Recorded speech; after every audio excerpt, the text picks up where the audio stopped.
السلام عليكم ورحمة الله تعالى وبركاته، ومرحبا بكم في جديد على تاريخ المغرب.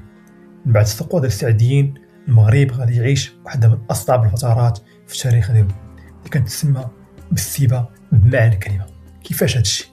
الزوايا كانت كتحكم في جهة، القراصنة بجهة أخرى، والاسبانيول والبرتغال واخدين ثغور ديالنا.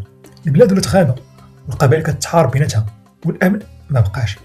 ولكن في أقصى الجنوب، بالضبط في التفيلات، مدينة سيج الماسة العريقة، غادي يبانوا شرفاء العلويون اللي كيبنيو السمعة ديالهم شوية بشوية بالعدل بالحكمة والشرعية. البداية الحقيقية ديالهم كانت مع المولى الشريف، ولكن العبقرية العسكرية غتبان مع ولده المولى الرشيد. هذا الأخير ما كانش غير شجاع، بل كان سياسي داهية.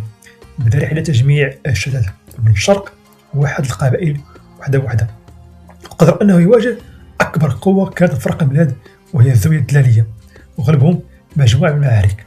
وفي سنة 1666 غادي يدخل مدينة فاس دخول الفاتحين، وهنا دقت ساعة الحقيقة. المغرب الموحد اللي كنعرفو دابا بدا كيتجمع بجديد تحت راية واحدة، راية العلويين.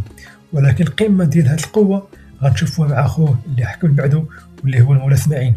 هذا السيد غادي يحكم المغرب لمدة 55 سنة، وبنى فيها جيش مرعب تسمى بعبيد البخاري.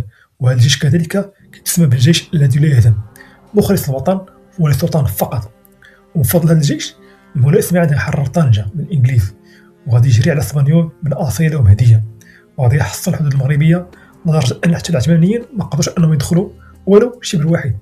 العلويين ما جابوش غير الحكم بالبلاته، بل جاو استقرار والامن اللي غادي يخلي المغرب يصمد لقرون طويله قدام الاطماع الخارجيه، وبناو قواعد ديال الدوله المغربيه الحديثه اللي كنشوفوها حتى اليوم.